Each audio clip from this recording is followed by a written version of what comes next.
What's up, guys? Matt Brown here, lineups.com. Let's talk a little Week 10 Survivor if you're still around. Congrats. You dodged what was yet another stinker clunker of a game from the Packers. Man, just unbelievable. So glad we were not on them last week. This team is so incredibly confusing. All the talent in the world and still just goes out there and seems to play with their food way more than they should. So let's go over here.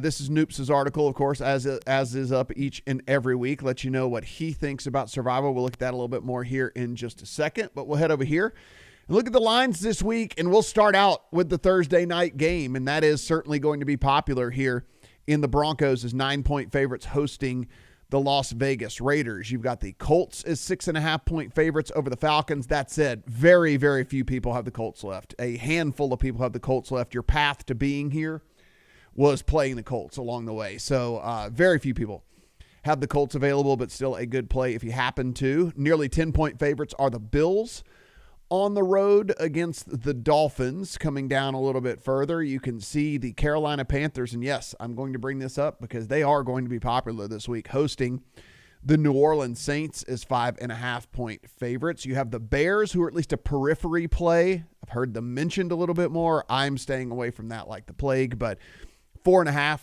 in favor of the Bears at home over the Giants. You can see Seattle here, but again, Seattle was a key cog in a lot of people getting here. So definitely fewer than half of the people in most of the pools out there have Seattle available. If you do have them, if you're one of the kind of 40-something% out there that have Seattle available, certainly a fine play.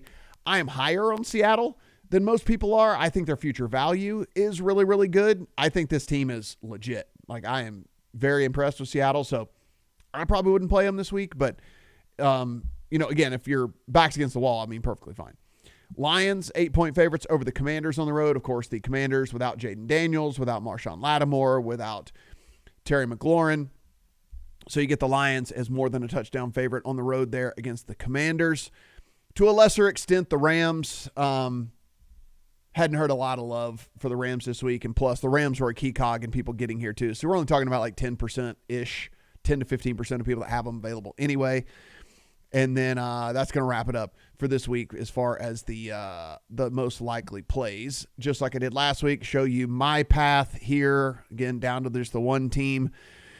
This is how I got here so far. So you can see I don't have Seattle. I don't have Indy, and I don't have the Buffalo available. I don't have Denver either. I wouldn't play Denver on Thursday night anyway, even if I did have Denver available. But it looks like that maybe 20-25% of pools out there are going to play Denver. Listen, short week, divisional game is always just a little scary for me. Further, it is a Denver offense that is absolutely putrid and pathetic. And so because of that, there's a lot of reasons for me to stay off of it. I know this is something that a lot of people had circled. I had it circled originally as to how my path was going to get here. I pivoted because I kind of got scared of how this offense looks. And I was very high on Denver in the offseason. You can go and listen and look and read all of my preseason content. I've got tickets all over the place on Denver. I mean, I know they're live because they somehow figured out a way to magically become 7-2, but I'm not a true believer in this team. So I'm actually kind of glad that a lot of people are going to be on Denver. I think it's one of two things going to happen on Thursday night. Either Vegas is going to take this thing right down to the end and have a chance to win, or they're just going to complete no-show and get completely blown out of the water. I don't think that's the case, but certainly within the range of outcomes. Geno could throw it to the other team 3 times, and then next thing you know, this thing is over before it started. So here is what Noops is seeing over here over at Pool Genius. You can see Denver is supposed to be the most popular play this week, but yes, Carolina supposed to be the second most popular play this week. And so we'll go and you can see 5.5-point favorites here over the Saints. The Saints did turn to Tyler Shook, but here's the thing. It's now his second start. It's no longer his first start. And that makes me wonder, in a game that only has a 39.5 total, which means not supposed to be a lot of scoring, maybe the variance isn't as high in this thing. maybe the Saints kind of just muck this thing up enough to where it's just kind of like, ugh, and next thing you know, you're getting a vintage, you're getting a 2 seasons ago Bryce Young performance, whatever could go on here. I mean, listen, the Saints moved an offensive tackle and they moved Rashid Shaheed, but they had traded for Vele earlier as it was in the season. They knew Shaheed wasn't going to resign. He was a free agent at the end of the year, so they were planning on being without him anyway. Vele apparently they think is almost like a 1-for-1 replacement. Shook has probably actually been throwing to him a ton in practice because he was a backup. Vele was a backup. So Kamara's still there. I don't know, man. Olave is still there. I thought this was going to be my play, and I have now decided, me personally, to go, and this is just my path, not necessarily for yours. I'm going to play Detroit. And I thought for sure that I was going to be saving Detroit because I'm in Circa and, you got to have teams for the holidays. But I think I've gotten comfortable with the fact of Baltimore against Cincinnati on Thanksgiving. So I've come to the conclusion I'm pretty comfortable with that. And then I still have Kansas City available as well, so I could use them there too. And then on Christmas, if I happen to make it that far, with the fact that Jaden Daniels is very likely to be out for the season, I think I've become a little bit more comfortable with Dallas against Washington. But again, we will see how this all plays out and how far, what the strategy looks like as we go a little bit further here. But I think I have become comfortable with playing Detroit this week, mainly because there are only, and this is something to think about in your pool as well, there's not a lot of people that have Detroit available. Probably only about 1 in 3 or a little fewer than 1 in 3. So it's Detroit as a nice big 8-point favorite against a team that is playing their backup quarterback, doesn't have their top wide receiver, and just lost their top corner. A defense is bad anyway, just lost their top corner. I think Detroit is a pretty interesting option this week. And again, if you're not playing in a pool that has to play holiday weeks, then this is definitely the preferred play for me this week. I mean, is it going to surprise you at all if the Raiders beat the Broncos? Is it going to surprise you at all if the Saints beat the Panthers? I don't think so. So I think Detroit's very, very solid. My power ratings for teams that don't have to worry about holiday weeks would be Detroit and then Buffalo. And then I would circle back to kind of one of the squirrely teams. I'm not even going to say Indy. I think Indy's fine, but nobody has Indy left. I'm not going to say the Rams because nobody has the Rams left. Like these are teams, like no one has those. Baltimore, you probably should be saving Baltimore. I don't think that's even a really good option, even as a 4-point favorite. So I'm not worried about that. Chicago against the Giants. If you have multiple entries and you kind of want to roll the dice with Chicago at home against one of the absolute worst defenses in the NFL, I can get there too. I understand that. But if you have a single entry, I wouldn't fire that bullet. That just seems a little too risky, with Jackson Dart actually kind of playing okay. And he certainly, with his legs and everything, can make a game pretty wacky. So for me, and I think Noop's actually power ranks him kind of the same as I'm looking at. No, he went Bills-Lions. So for me, I actually go Lions-Bills. And again, these are if you don't have to worry about holiday weeks. The Lions, if you do have holiday week games, you got to, before you play the Lions, you got to see what your holiday weeks look like outside of that, right? Because you might have used all the other teams that you can use that week. The Lions, you might need to save them. I'm not in that position. I do have other options.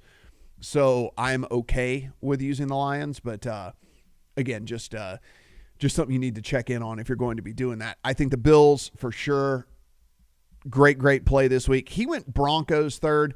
I think it's a toss-up between Broncos and Carolina. Just it kind of depends on your risk tolerance. I mean, at least with Denver, you have more talent out on the field, but you're playing a better team, not by a lot, but I mean, the Raiders, I think everybody in everyone's power ratings, they have the Raiders higher than they have the Saints. I think the Saints at this point, just about in everybody's power ratings, are going to be the second worst team in the NFL behind only ahead of the Titans is probably my guess. I know some people would say the Jets and whatever. I have the Saints 31st. So you're getting basically what you're getting here is a team that is at least playing a team that's a little bit better, but a team that has more talent. Now, Carolina is playing the second worst team in the NFL in the Saints. So there's value in that. There's also value, again, if you're playing the game of all of this, you are never going to use Carolina again over the course of the season or not feel comfortable with it anyway. If you don't use them this week, it is at the Falcons, at the 49ers, and then they have and then it's home against the Rams, one of the best teams in the NFL. You're not doing that. Then it's a bye week, so you can't use a team on a bye week. There is an at the Saints in 15, but if you're not willing to play them at home against the Saints, why the hell would you play them on the road against the Saints? Tampa, Seattle, Tampa. So again, it's like almost no future value at all for Carolina. Almost none. So that would be a reason to play them. The reason not to play them is the fact that we have seen them absolutely no-show a couple of times this year already. And it would not shock you at all if New Orleans went in there to Carolina and beat this team. If you're just being real with yourself, you would not be shocked at all. Would it shock you if the Dolphins beat Buffalo? Yeah, it would. Would it shock you if Marcus Mariota, without Terry McLaurin, without Marshawn Lattimore and all that, beat Detroit? I think it would. I think that would shock you. And so, that's one of the things you have to just be able to feel comfortable with, whether you can sleep at night knowing whatever. There's been a little bit of buzz on the Browns against the Jets. Why? In a normal Survivor contest, you don't have to play 14 teams. Even in the ones where you have to play a holiday week, you don't have to play 12 teams. I don't get why you would choose a bottom 5 power rated team in the NFL and play them when you don't have to. I mean, if you've used every other team, okay, whatever. I mean, I guess. But I just doubt that you've used all of the teams that are in contention this week. You haven't used Carolina. You would use Carolina over Cleveland for sure if you're just trying to advance. They have a higher chance of winning the game. So that's kind of where I stand. I agree with Noops in these two being the top two, though I would flip the Lions and the Bills. I think the Broncos and Carolina, like I said, it's just your risk tolerance when it comes down to it. I mean, do you want to play a Thursday night divisional game? There's that. Do you want to play against a team that is at least on paper a little bit better? Because the Raiders at least have some talent. Geno Smith is not a complete bum. Obviously, Brock Bowers is a baller. So they're not completely devoid of talent either. Max Crosby is going to create some havoc, on the defensive side. But contrary to that is you have the Panthers. From a game theory standpoint, you're never playing them again. So it's this week or you discard them. You're playing the second worst team in the NFL. It's a rookie quarterback on the road for the second week in a row. So there's that as a case for the Panthers, if you want to go in that direction. Again, would go Bills, would go Detroit, would go Indy if you're one of the very, very few that have Indy available. Most of you don't, but if you did, would go them before that. Just, again, if you're in a typical Survivor pool out there. Remember, your pools have likely been decimated, and getting cute at this point, you have to just see the risk versus reward. I mean, Circa still has 1,700 people. Like, you can't just walk the line that everyone is going to take or something like that. But a lot of y'all's pools probably only have a couple hundred people left, maybe less, maybe fewer than 100 people left in some of them. And so if you're halfway through the season, there's only 100 people left. You don't have to get super, super cute. Remember, you don't have to use either 12 or 14 teams depending on the format of your contest.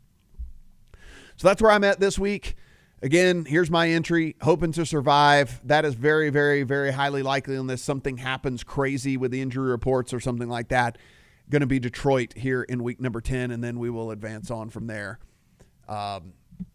Hopefully, so long as they don't lay an egg over there in Washington. Guys, everything we do absolutely free. Go ahead, hit that subscribe button down below. Let me know what you think about all of this. Who are you playing this week? How many people are left in your contest? And good luck on all your Week 10 Survivor plays.